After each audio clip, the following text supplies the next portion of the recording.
with profit strategy, it can be so confusing because everyone is at different stages and different models in their business. And so that's what we're going to talk about a little bit too. Like, I think it's really hard in business to just have one thing where it's like, you should always be at X. Because like it kind of depends. Like, what's your business model? How much do you want to work? How much support do you want to have? What season are you in? Are you in a build season? Are you in a growth season? Are you whatever, right? And so we're gonna kind of get into all that. Hey, Allison, thank you so much. Um, because I feel like that's the stuff that makes it so hard. Again, like I believe business is all personalized. And I believe like almost any time we're like, well, everyone in business should just have a 70% profit margin or whatever. We're like, no, it's not like that. But before we get into all of that, the really personal thing that I think you need to know in business always is what's your number? Like, what number do you want? I feel like a ton of people talk about that in different ways that, some people call it like um, oh gosh, like, I don't know. I've heard like so many different versions of this, like a freedom number or a happiness number or like, different things. Like, there's always a different frame around it. But it's basically like, what money do you want to take home that feels good to you? And this doesn't mean like the most insane amount you could ever think of kind of goal. Like you're really trying to know, like, oh, a lot of people talk about it as an enough number. Like you're really trying to know, like, what's the number that's like gonna be enough to like make your world what you want it to be, like, say this next year in business. And the reason it probably has so many names and gets talked about so much is because for the most part, it is like one of the most core pieces that you want to plan your profit strategy around. And it's also one of those pieces that I feel like sometimes it's really hard for people to one, come to that number or two, plan around because number one, I just did one and two, but we're doing it again. Number one, a lot of people are like, no, but I want it to be so much more than that. I want my take home to be $3 million a year. Fine, fair. This does not have to like negate that. This doesn't have to slow it down. This isn't you telling the universe, like, okay, I only want X, right? However, it is you being like, I want it to feel a certain way while I build to $3 million a year.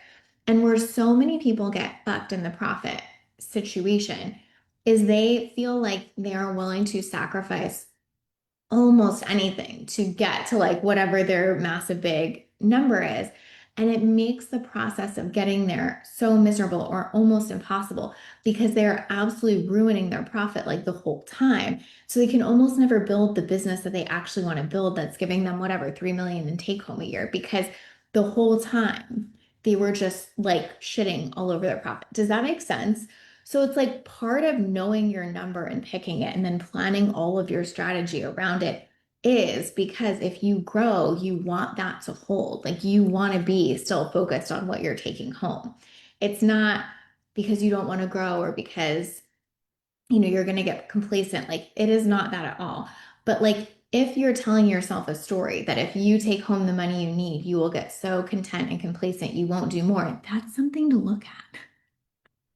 Like that's a mindset thing. That's not a profit strategy thing. That's a mindset thing of like, okay, am I just not letting myself be happy? Am I thinking that my happiness and my growth can't coexist together? Like that's where the real stuff comes up, and that's really stuff to look at. Again, we won't spend all day on that here, but I just wanted to say that because I really do feel like so many people get themselves in that situation where it's like, okay, if I just like pick a number and make it right, I won't go after more.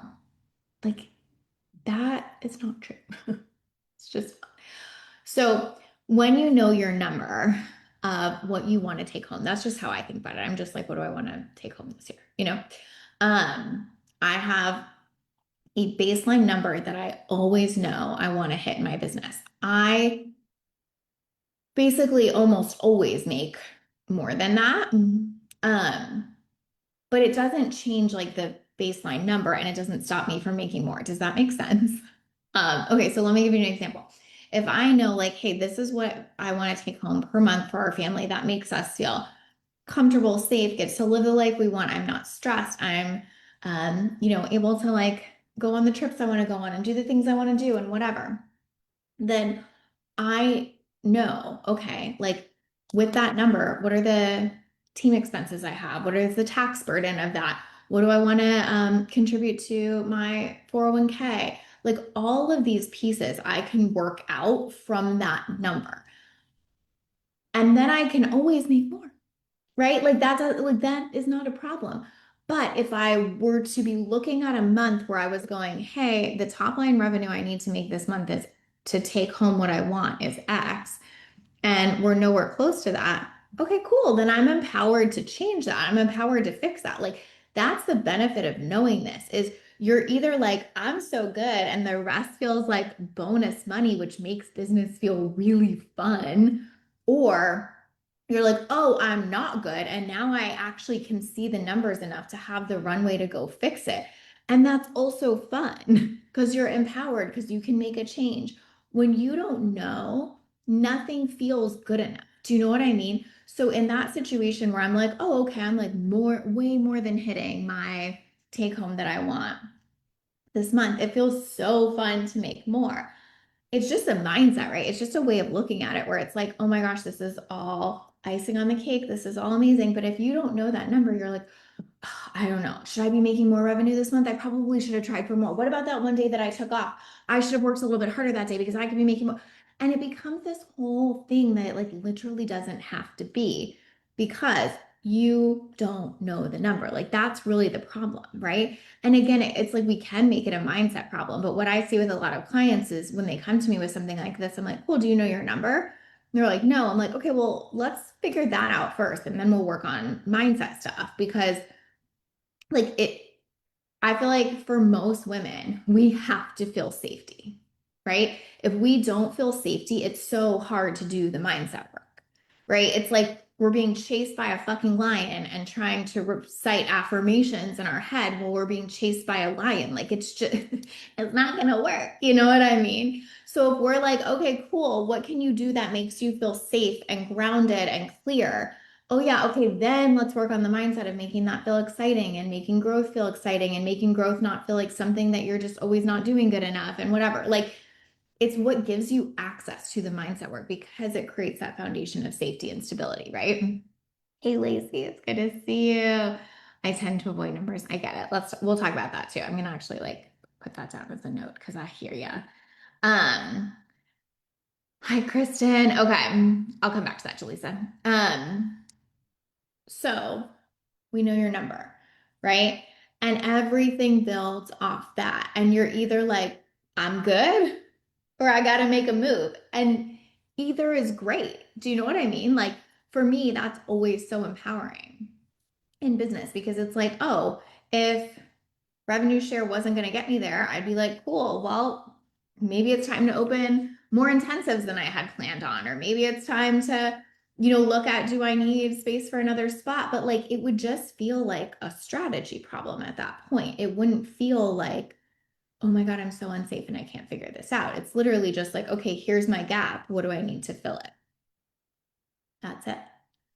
And it becomes so neutral. Again, it doesn't mean you don't feel some type of way about like, oh, like I need to get that filled, or you don't have any type of like urgency around it. But it's just really obvious what you need to do. And where so many people get stuck is they don't have eyes on that enough to actually know what they need to do, or they're optimizing for something that just doesn't make sense for them. So that's where I'll come to talking about profit margin. I have clients at all different levels of profit margin, just so we're clear, right? And in my opinion and in my experience, it's mostly going to depend on what business model you have, right? Like I have some clients that have a more high volume business model. So they need stronger team support to, manage that. And they're probably spending more on like ads and marketing in order to create volume. And so that could be a totally different thing. I have some clients that have agencies. I have some clients that are one-on-one coaches, right? An agency versus a one-on-one coach is going to necessitate a different profit margin, and that's not bad, right? So, I might have an agency owner at 50% and a one-on-one coach at 80 to 85%, right? But what ultimately matters is, are you taking home the money you want? Like that's the question, because you can make 50% and still be hitting your take home and feel great.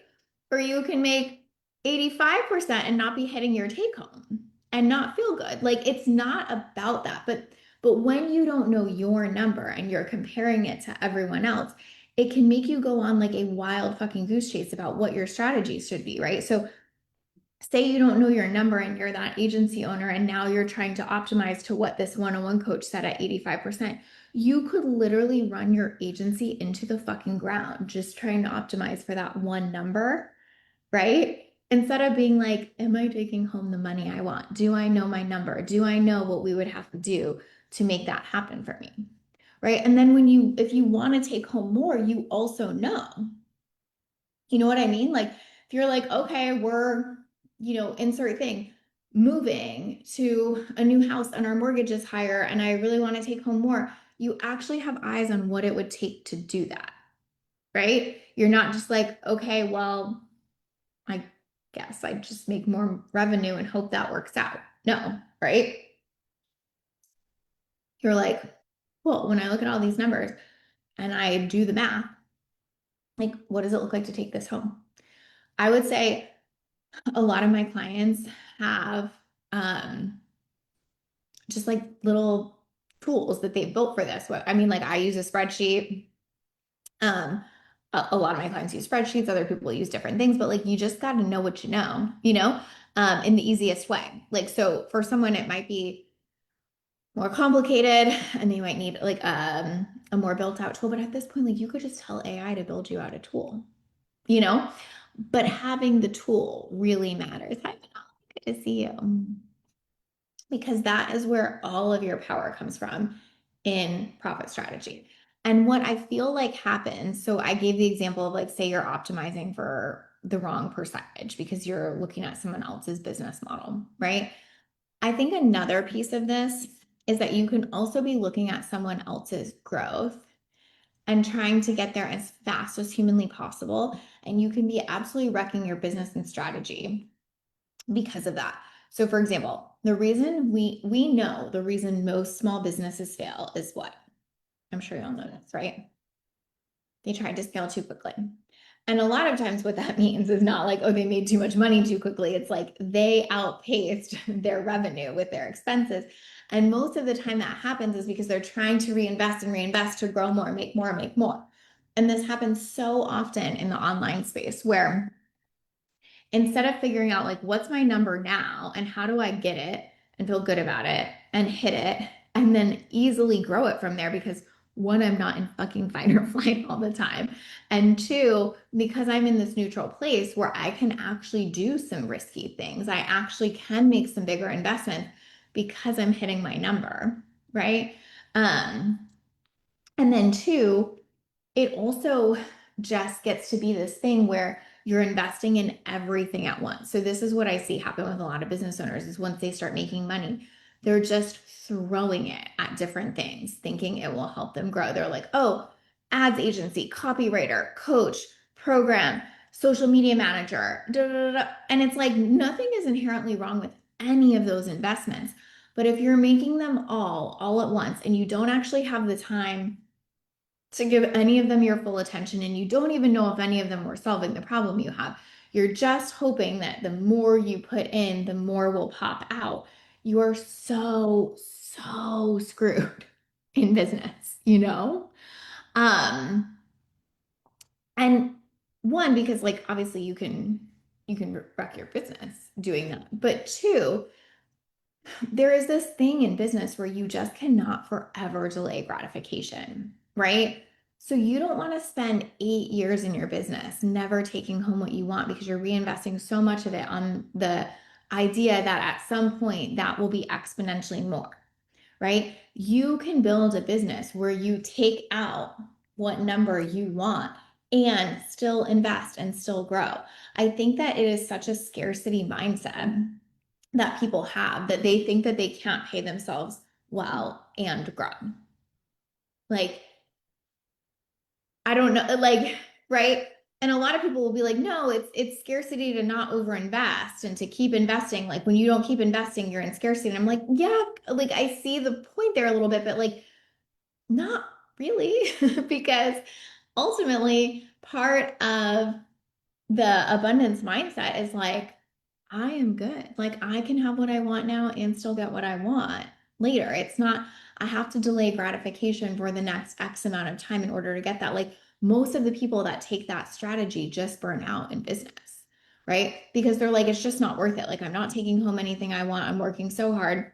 I'm overspending and I've been doing this for X amount of years. At a certain point, like it's just like the math literally isn't mathing and it's not worth it. So again, that's where it comes back to like know what profit margin makes sense for your business, know what profit margin gets you the take home you want, know what take home you actually want. So for like one of my clients, she's a coach and she has so she's not an agency or anything like that. And she hovers more at like 50 to 55% profit margin. However, that was such a conscious decision for her. She wants a big team. She doesn't want to work a lot. She has a lot of support coaches, that kind of thing. And so, and she's still taking home what she wants, but she got really clear. She's not beating herself up over a 55% profit margin. She's like, this is the business model I want to run. This is the profit margin that gets me there. And here's the take home I want. And then you can build all the strategy around that, right? In fact, it's like really easy then to build strategy around it. It's like the easiest version of strategy, right? Like if you were literally like, what's the easiest version of strategy? It'd be like, well, know your take home number, know your profit margin, decide what you want the business to look like, decide how many hours you work, and then build things around that. Like that's actually the easiest version of strategy, you know? It's just that we either don't think we can have what we want or we think it's so much more complicated than that, or to which Lisa was saying earlier, which we can talk about, like we tend to avoid the numbers um, because we think it will mean things about us, or we think that we're not good numbers people. Or if you guys are listening and you have any reason that you've avoided that, please feel free to share, no pressure. Um, but I think that that's such a big part is we don't look at them, so we never feel comfortable around them. And then every investment is a guess, right? Every new, time you hire a team member, every time you pay for a course, it's all a guess. And I think that that gets really dangerous. So like I'll just use my business as an example here of like we ran a client event um last year at my home. We're running one this year, not at my home, in September. And I literally just know what I'm investing into, or I know our budget for that. It's a better way to say it. I know our budget for that. I have it budgeted per month, what I need to like have open for that. Obviously, I'm not like just paying it out perfectly every month, but I'm like, okay, on average, I need to have X amount saved for our event per month. And I just like know that works in our model. And I know that works with still being able to pay myself. That's why I can say yes to doing something like that because I'm like, this just works. I'm not like, oh man, I didn't realize that I said yes to this event. And now my family is, short X thousands of dollars per month in terms of like what I thought I was going to be taking home. Like that is such a fucking scary ass way to run a business, right? So I'm just able to go, oh yeah, like we have the margin for that to live alongside us still having what we want to have. It's like no thing. Or another thing that we went through this year is I shared earlier, my husband lost his job earlier this year. He was laid off like very unexpectedly. It was not like something we like thought could happen. It's not like something we were planning for. But like it really hasn't been stressful at all. And I know that's like such a privileged thing to say. Like it really doesn't matter.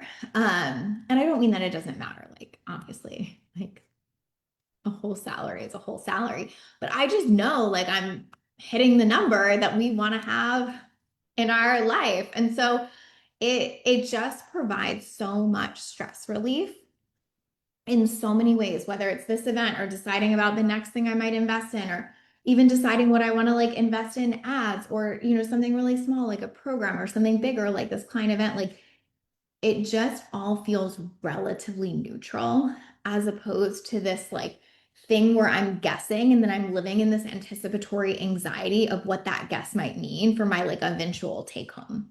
Do you know what I mean? Like with the event thing, I'm not like, oh God, I hope that's fine. Like, should we pay for that part? Should we not pay for that? Should we, oh, you know what I mean? Like, there were two things that we were thinking about doing with our clients. We were doing like an after dinner experience. There were two that I was choosing between.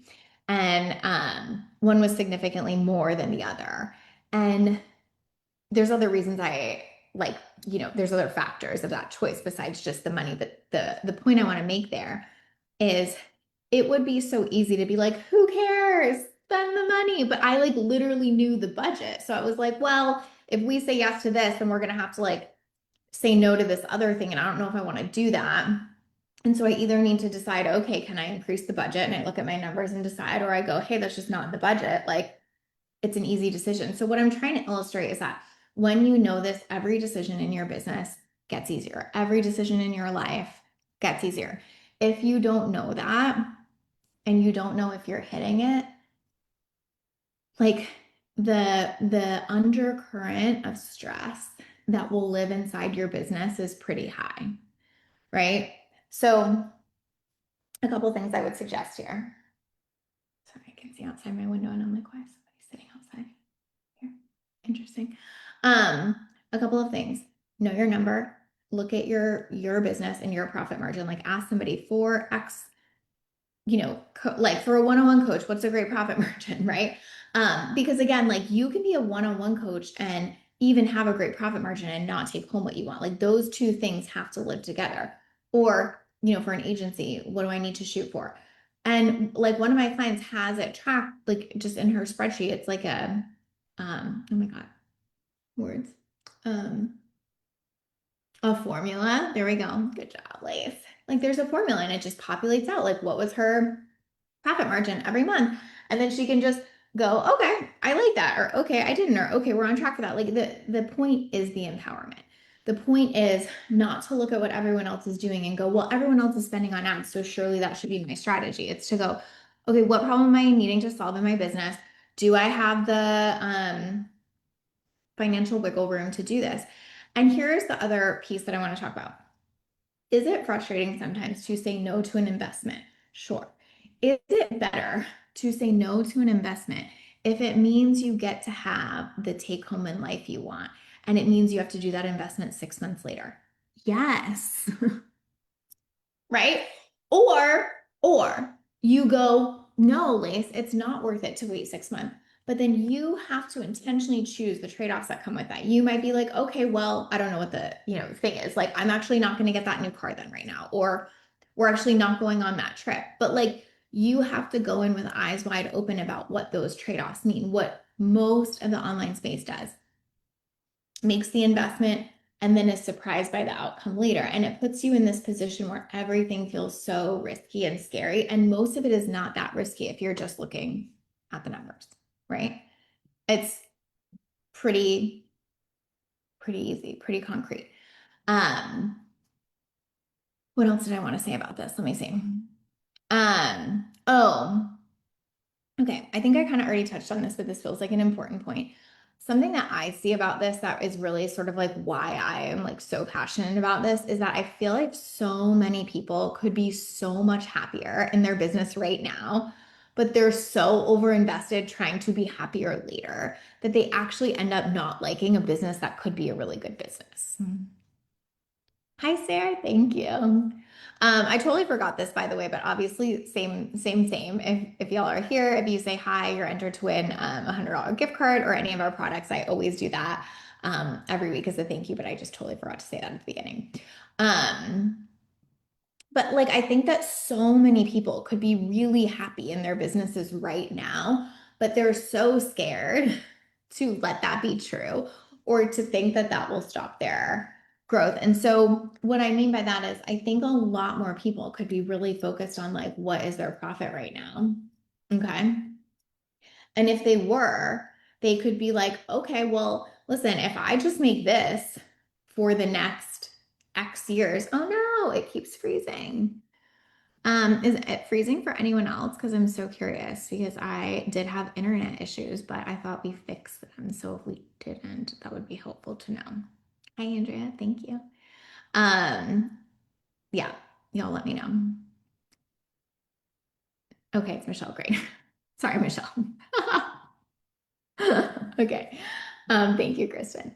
Um, What was I saying? Oh yeah, if you were able to be like, okay, I can switch to Safari from Chrome and it's not freezing anymore. Interesting. At the beginning it did. Okay, I'll have to look into mine too. So thank you guys because that's helpful because I really do need to figure that out. In fact, um, oh, happier now. Like they could be like, okay, feels really good to be taking home this much now. Yeah, it means I might have a smaller margin for a little while in terms of what I can reinvest.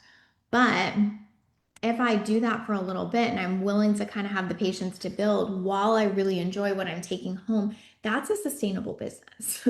Okay. Like that's a business you can run for years to come. That's a business that, yeah, it might not make you $1 million in your first year, but it will probably make you millions and millions over the lifetime of your business because it's going to be an easy business to keep running. A hard business to keep running is when you have to keep giving everything to the business, your time, your money, your effort. And it's like with this perceived payoff at some point. And listen, that is how some businesses work. That does not have to be how a lifestyle online business works. Okay. I think that's important to say too. Like that might be the game if you're, grinding it out with like a SaaS startup for a little bit or something. I don't know. But for what most of us are here trying to do, that does not have to be the game. Um, let's blame Chrome. I like it. Thank you, Nova. And so, and again, it might not be like your perfect number, but even if you were like, okay, well, I would feel really safe taking home X for now. Cool. Let's make that a thing. Like, let's make that important. If it feels like every single month you have no idea what's coming to you. Even if good money is coming to you, it's going to be stressful. Does that make sense? Like, so even if you were like, oh, whatever, I'm like actually taking home enough. But it just feels stressful because I don't know every single month. Like, hopefully I didn't overinvest. Hopefully that will really, really weigh on you over time.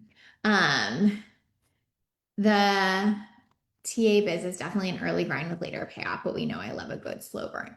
Yes, but Michelle, I think you are very good at finding like good things in it, right? And I'm not trying to say coaching isn't that ever. Like, obviously, you have to like build shit and do shit at the beginning. I mean, there is grind at the beginning of any business, but I just mean like you don't have to be miserable and taking home nothing for 6 years for this ultimate payoff. Like that is not it, right? But I totally agree with you. Like everything has a grind for a later payoff. Like for me, obviously, even at the beginning stages of revenue share, right? Like the payoff of revenue share now versus the payoff of revenue share 8 years ago was like so vastly different, right? So there really is a piece of this, but it's just that we don't have to keep making that harder than it needs to be by like over investing in every imaginable way, right? On the path to getting there. We really have to be like, what gets me what I want? Or as close to it, right? So say what you want is to take home 20K. Okay, well, say the closest your business can kind of get you right now is 15. Okay, make your number 15. Like, what does it look like? Because then again, everything gets better and safer and easier for you around that because okay, well, I'm taking home 15. What does that look like in our family this month? What does that look like in terms of spend? And it's not all like, oh my God, see, the business sucks. It's da, da, da. It's just like, okay, well, you have a 15K a month salary right now and you're working up to 20. Like it just, again, neutralizes it and it helps you be intentional about it. Like the biggest problem most people have with profit and money is that there is almost no visibility or intention around it. And so everything feels like this surprise outcome all the time. And it's so stressful. Um, yes, that makes sense. Also knowing how long you want to grind for before you revisit, okay, what's happening here? Amen. Yes. Um, do you have mindset thoughts around shooting for your baseline versus something that would feel even better but more out of reach? Yes, I do. I like this reframe and we can build it up over time too. Totally. How do you feel about sales versus profit goals when expensive? Okay, let me grab that. Okay, so mindset thoughts around shooting. I'll come to yours, Michelle, too. I'm just grabbing it. Mindset thoughts around shooting for your baseline versus something much higher. I think that like my personal take is that it should be a baseline where you would be like there's an exhale there, right? You're not like, well, you know, that's it's like the very, very, very, very, very bare minimum, right? It has to be something that kind of feels like safety or an exhale. I think that's the point of it. Um, in terms of shooting for much more, I would try to see these as different things. Like what do I want my like enough number to take home versus what is your goal income? Like both of those numbers can live side by side in your business. So like I know my goal take home and I'm always like optimized for hitting that. I'm going to focus on that. But my like actual goal for our revenue and business this year is vastly different than that. Right. So I think it's like just know that you can hold those together and they don't have to like compete or be different. And like one doesn't like, overpower the other. It's like, I know that my like, oh, exhale of take home is this. I know my, oh, fuck yeah, we did that this year number is this. And like, they just are going to do different things for me. Does that make sense? I'm happy to clarify that more if that's helpful. Um, how do I feel about sales versus profit goals when expenses are low? I think it still matters. Even if your expenses are low, I think it still matters what you're taking home. Like, so for example, like, you know, you want to take home enough money to like go on a Disney cruise or something, just using that as an example, Michelle. Like, I still think translating what happens in the business to what you get out of it is really important. I think you get to decide how you do that, but like, I think so many women don't do enough of like, the business needs to do something for me. Like, that's what's going to make me in it. That's what's going to like keep me there. Right. And so I think anything where you can tie that together is really valuable. How did I know? Exhale and take home. Yes. Okay, good, Lacey. Would you say that's still the case that any business model works if you work it, enjoy it? Yes.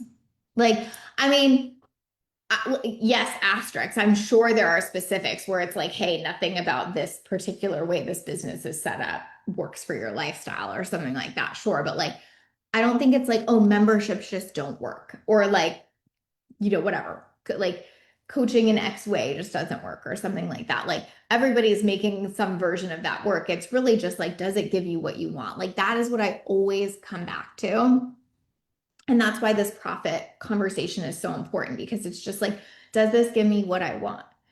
And I think so many of us, because of our conditioning, are us high achievers, us like good girl, us that people that had good girl conditioning, right? We make it about everything but does this give me what I want? It's about like, what do we have to prove to other people? What does it mean about us? Are we good enough? Are we the best? Are we the highest performing? Are we like, we make it about so many other things besides, does this give me what I want? And when we optimize for does this give me what I want, most of the time it's really easy to get. Or at the very least, it's easier to get than like, I need something that proves I'm the best and I'm better than everyone else, right? You know what I mean? It's like much easier to be like, oh, I just needed whatever, 20K take home a month, like different things. Um, and so what this does is it keeps it coming back to, does this business give you what you want? And that helps you make really intentional decisions about the business, right? Whether that's the model or the profit or your pricing or whatever, it just like makes it clear that there is a path and an inroad in your business to getting what you want. But if it's about all of these other things, like what can I say I made online, or what is my friend down the road going to think about, like it, that's where it gets so confusing. And that's where we end up in these situations where we're like over leveraged and over invested instead of just focusing on what we want. Right. So I feel like that's something I'm like very annoying about with clients where I'm like, well, what do you want? Well, what do you want? Well, what do you want that to be? Well, what do you want that to look like? And they're like, no, no, no, just tell me what my profit margin should be. And I'm like, well, what do you want it to be? And not in the sense that like I'm not trying to help as a coach, but in the sense that it's like, well, it depends. Do you want a big team? And do you want like my client that I was saying earlier that like genuinely loves having a big team, genuinely wants to like delegate most stuff to her team. What she wants is so doable. but we have to build with that in mind. Or someone else might be like, I have another client who like, she's the opposite. She knows forever and always she just wants one VA in her business. She doesn't love the team thing. It's not her thing. So we're optimizing in a totally different way there, but both of them had to decide what they wanted. And then my job's easy from there, right? Like the hardest part of my job is like being like in the notebook, like Noah shaking Allie being like, but what do you want? Like that's the harder work, right? Because once you know, you can kind of go get it, you know? You can kind of be like, oh, okay, well, hey, I'm, short X. Should I go get it?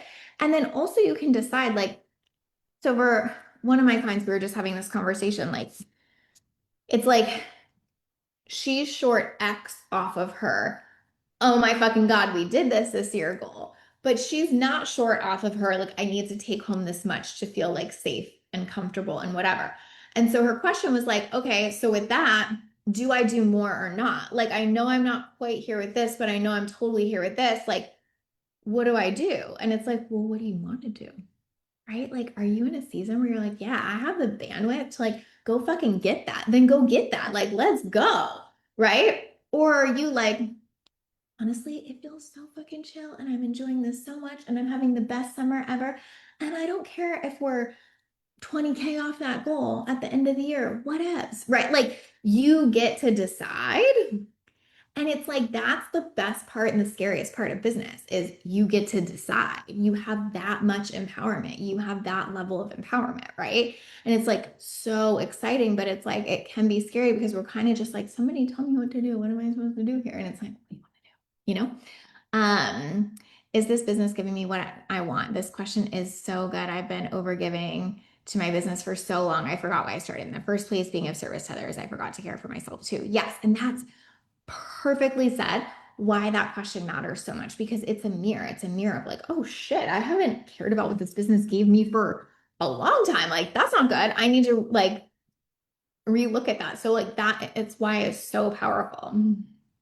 Um, Mary said, was thinking about this today as my profit goal based on what I want and need or what the internet says I should want because everybody's train is different. Optimize for your own train. Perfectly said. Optimize for your own train. I love, love, love that.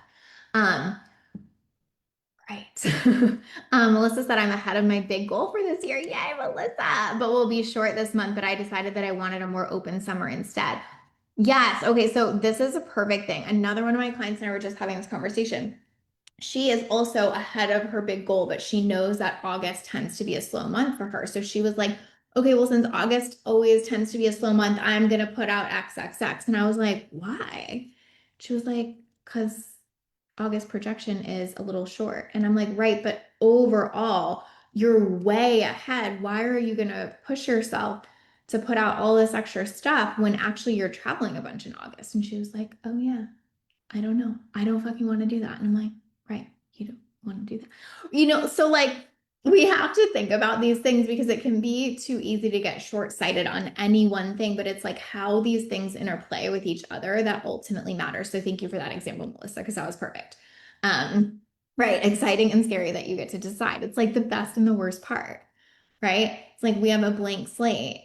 And then we're like, someone's just like trusting me with this blank slate. It's like how I feel when I buy a car and I like sign shit for a car or whatever. And I'm like, should an adult be here signing with me? Or like, should somebody that knows absolutely anything about vehicles be taking, like, it almost feels like I shouldn't be allowed to do this. Like, for some reason, a car is that to me because I feel like I like don't like know as much about that as I feel like I do about other things.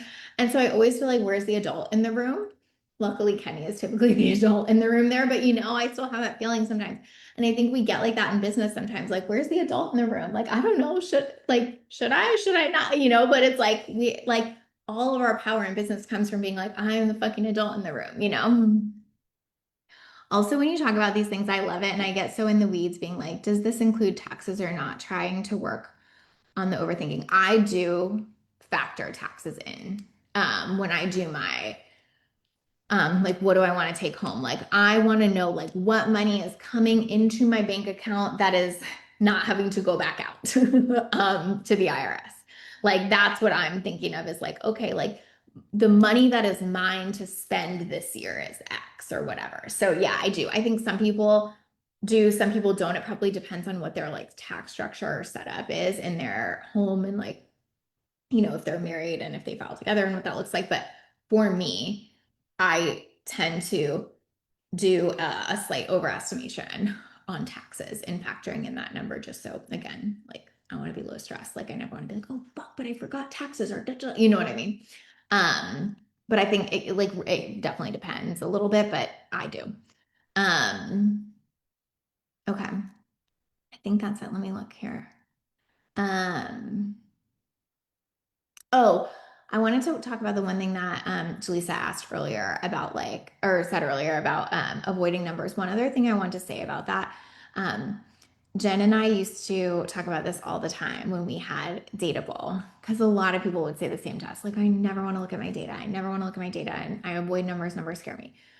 What we would always say is like, the numbers are there whether you look at them or not.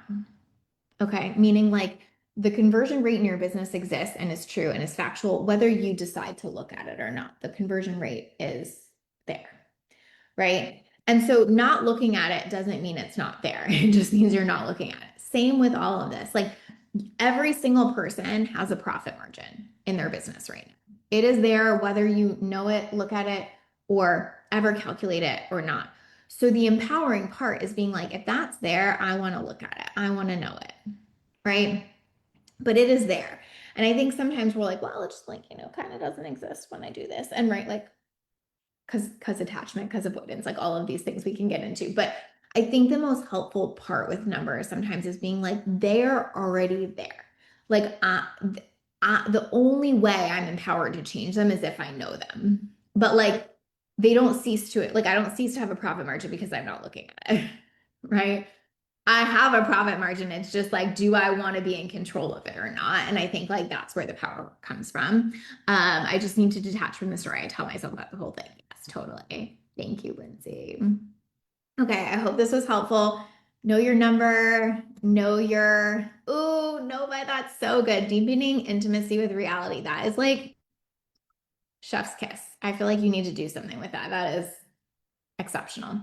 Yes, deepening intimacy with reality. So good. I hope that helps. Know your number, know what you want your profit margin to be, know what you want your take home to be, build every strategy from there. And anyone who's working with you that's saying don't build a strategy from there probably does not have your best interest at heart. Is the last thing I would say there too. It's not that you never have to be in a season of investing. I've certainly had seasons in my business where I was willing to take home less so I could invest more. But again, it was like intentional, right? So anyway, I hope that helps. Thank you guys as always for being here. I love our Mondays together and I appreciate it so much. And I will see you guys next week. Bye.